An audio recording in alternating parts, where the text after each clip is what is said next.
Hello everyone, this is Sanjeev Kumar from MDA Senior Secondary School, Kalayat. Now, in this video, we will discuss MCQ, multiple choice question of chapter 3rd, Understanding Quadrilateral of class 8th. इस chapter में भाई हम इसके MCQ types question करेंगे, ठीक है। इसमें जो MCQ टाइप क्वेश्चन है, इसमें बेसिक प्लस एक्सरसाइज हर कंसेप्ट यूज में आएगा भाई, तो इसको देखो ध्यान से। जैसे क्वेश्चन नंबर फर्स्ट है, how many diagonals are there in a pentagon. Pentagon के अंदर कितने डायगोनल होते हैं? अपने ऑप्शन है 5, 7, 6 या फिर 10। एक बार इसकी ट्राई करें और फिर मैं आपको इसका सोल्यूशन करके दिखाऊंगा। करें ट्राई एक बार।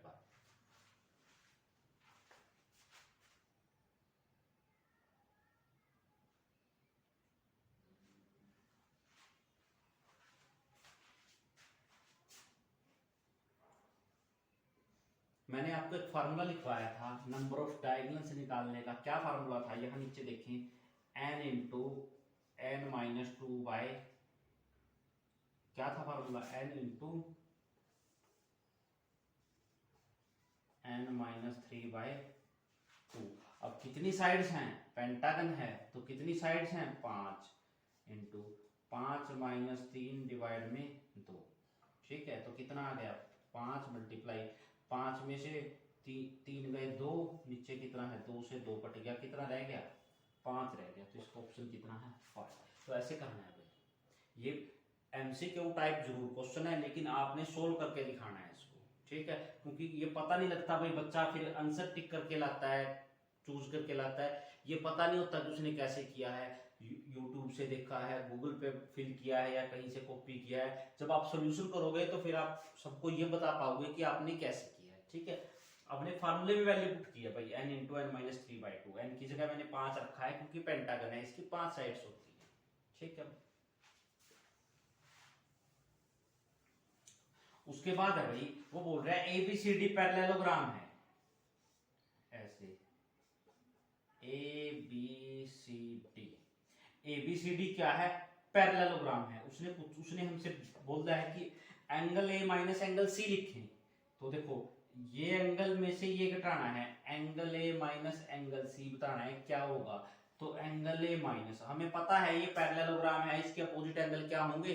इक्वल। तो जो एंगल C है वो भी क्या हो जाएगा? एंगल A, क्योंकि A और C तो इक्वल हैं। तो फिर कितना आ गया? 0। अपोजिट एंगल इक्वल होते हैं, इसमें से इसको सब्ट्रैक्ट करेंगे तो ऑब्वियसली आंसर क्या आ जाएगा? 0। तो इसका आंसर क्या रहेगा? डी, ऑप्शन डी, ठीक है। आप इसको नोट डाउन कर सकते हैं।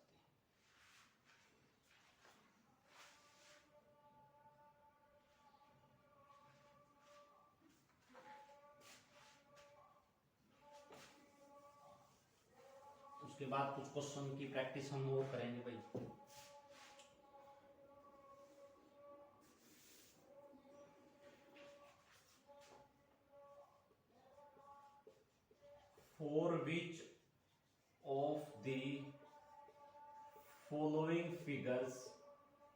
For which of the following figures, ये क्वेश्चन है भाई, question number 3rd MCQ। all angles are equal, all angles are equal। Option रहेगी आपकी काइट,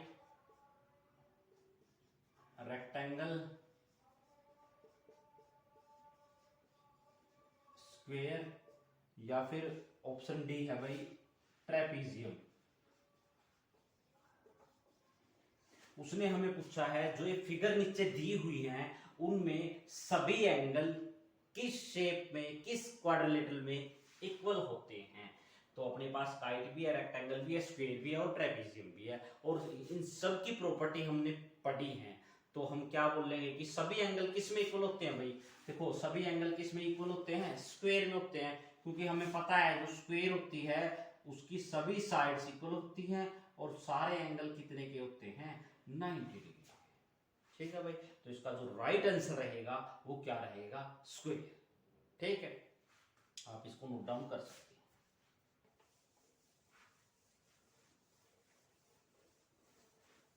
उसके बाद क्वेश्चन नंबर 4th है भाई। क्वेश्चन नंबर 4th रहेगा, if 3 angle of a quadrilateral are acute, if 3 angles of quadrilateral are acute, ठीक है। Fourth will be, option A है ऑब्ट्यूस, बी है राइट, सी है एक्यूट, या जो डी है कंप्लीट।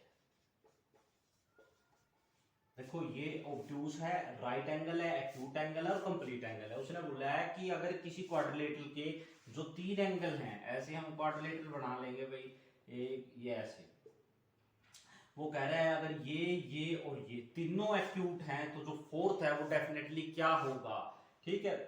तो सबसे पहले तो हमें ये पता होना चाहिए एक्यूट तो किसको बोलते हैं।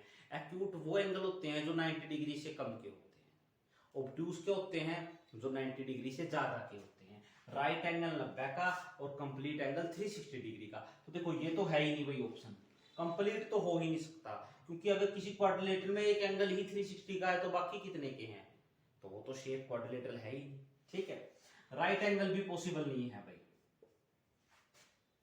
उसके बाद या तो ये है या ये है। अब पहले ही 3 एक्यूट है, अगर चौथा एक्यूट होगा फिर सम 360 डिग्री नहीं बनने का, क्योंकि जो सॉरी जो क्वाड्रिलेटरल है उसकी प्रॉपर्टी में क्या होता है, जो सम ऑफ एंगल्स, जो इंटीरियर एंगल की मैं बात कर रहा हूं, of quadrilateral will be 360 degree. जो एक्यूट एंगल, जो सम होता है इंटीरियर एंगल का किसी भी क्वाड्रिलेटरल का, वो कितना होता है 360 डिग्री, ठीक है। तो एक्यूट से बात नहीं बनेगी भाई, अगर चारों ही एक्यूट रख देंगे, अगर मान लो 4 एंगल ही 60 60 60 ऐसे लिखा रख दिए हमने 120 120, तो ये तो 240 हो गए, तो ये तो 360 से अनइक्वल है, तो इसका मतलब एक्यूट भी नहीं है। तो इसका राइट आंसर क्या है, ऑब्ट्यूस, ठीक है। आपको पता होना चाहिए ये भी कि जो आंसर आया है वो क्यों आया है और जो नहीं आए वो भी क्यों नहीं आए, ठीक है। तो आप इसको नोट डाउन कर सकते हैं।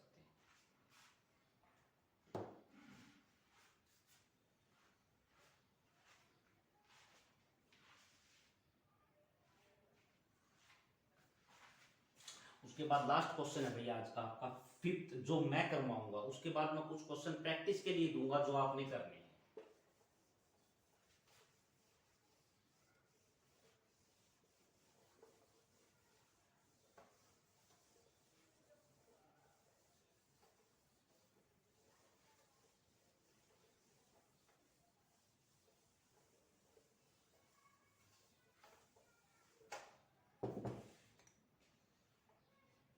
एक शेप दे रखी है भैया आपको ऐसे ऐसे,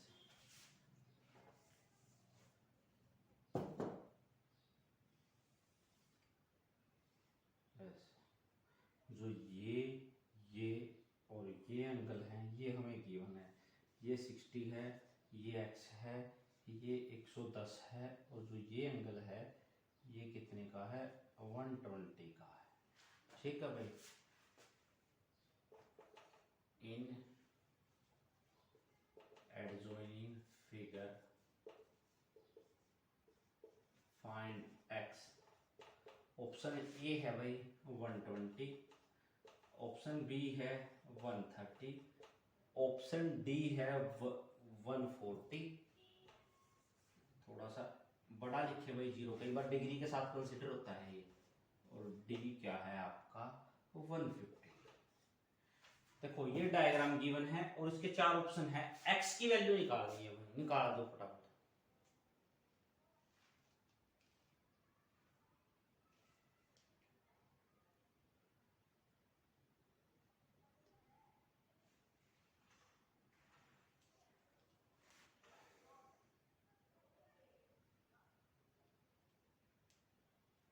ट्राई करें भाई।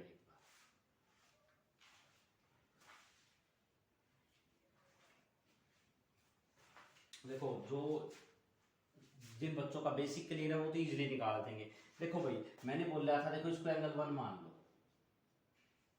देखो एंगल 1 और ये 120, इन दोनों का सम क्या है 180, क्योंकि ये लीनियर पेयर है, लाइन के ऊपर एंगल है। ये 120 है तो इस तरफ कितना आ गया 60 आ गया। अब ये अंदर क्वाड्रिलेटरल है भाई, और क्वाड्रिलेटरल के चारों एंगल है, तो चारों एंगलों का सम कितना होगा 360 डिग्री। तो ऐड करेंगे x plus 110 plus 60 plus 60 equal to 360 degree. x plus 110 plus ये कितना है भाई 120, 360 डिग्री, x प्लस ये कितना आ गया, तो x कितना आ गया 360,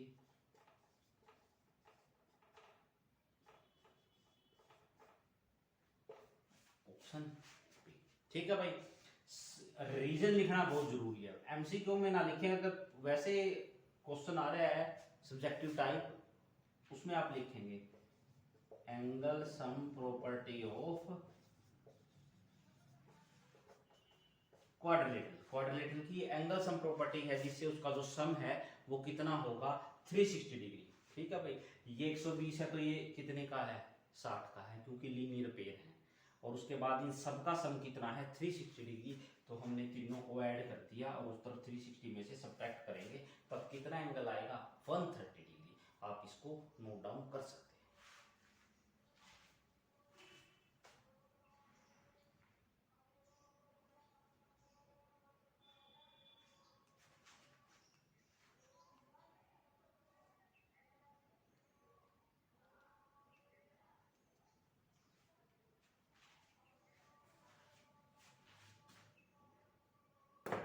उसके बाद में कुछ क्वेश्चन है भाई वो प्रैक्टिस के लिए डाल रहा हूं।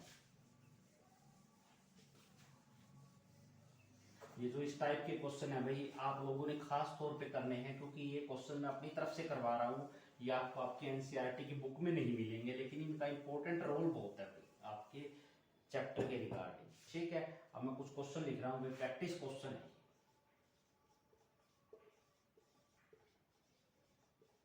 और इनकी नोटबुक ये असेसमेंट के लिए है भाई, और जो आपकी है 20 मार्क्स की, ये मैं लिख रहा हूं ताकि लिखता रहे।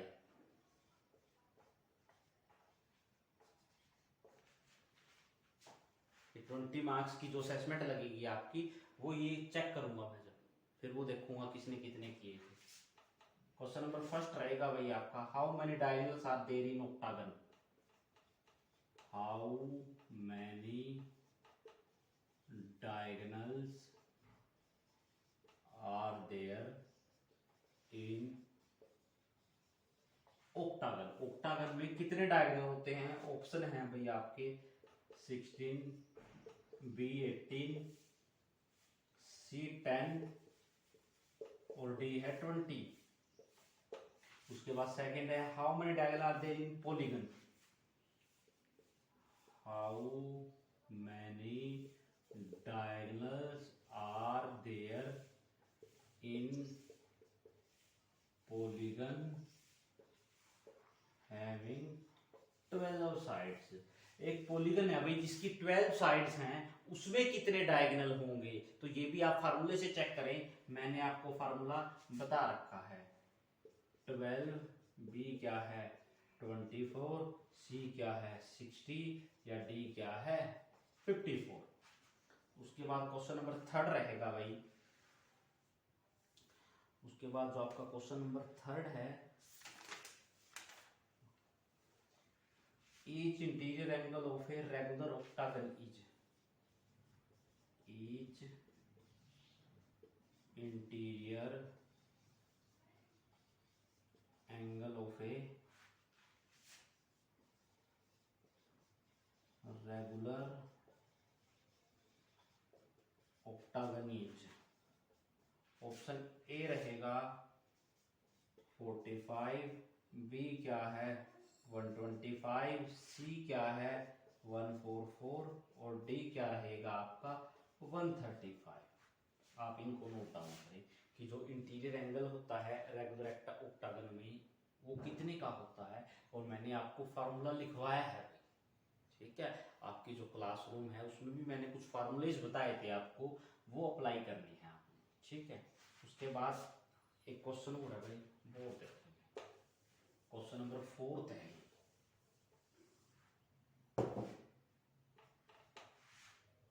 सम of interior angle of a hexagon is, sum of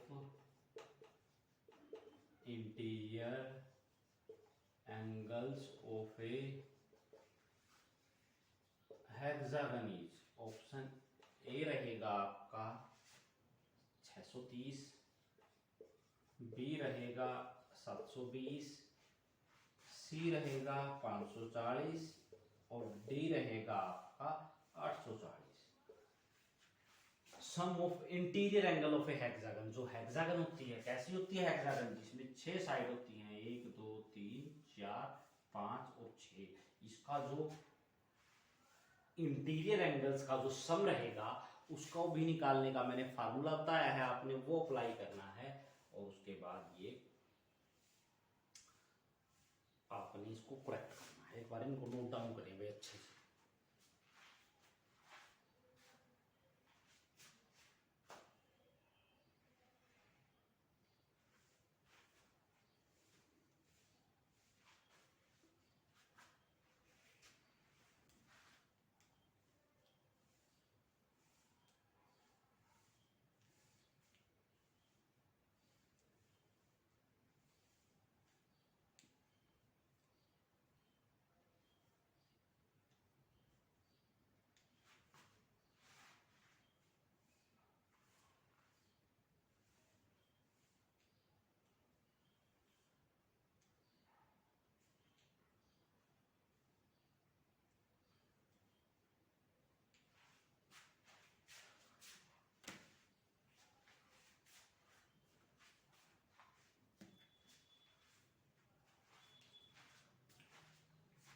ये क्वेश्चन आप अच्छे से नोट डाउन करें भाई, और इनको सोल्व करके लिखें, डायरेक्ट कॉपी ना करें किसी बच्चे की, या फिर यूट्यूब से आपको इनके आंसर इजीली मिल जाएंगे, लेकिन आपको वो पता होना चाहिए वो आया कैसे है।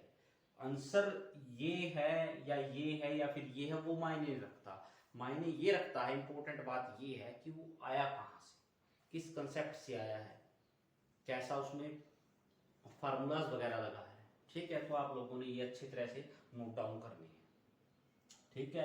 आई होप जो ये वीडियो है ये आप लोगों को अच्छी लगी होगी, और जो क्वेश्चन मैंने करवाए हैं या जो क्वेश्चन मैंने दिए हैं प्रैक्टिस के लिए, आप जब लोग उनको करोगे तो आपके जो कंसेप्ट हैं वो अच्छे से क्लियर होंगे, जो आने वाली क्लासेस में भी आपके लिए काफ़ी बेनिफिशियल होंगे। That's all from today's videos point of view. Thank you and have a nice day.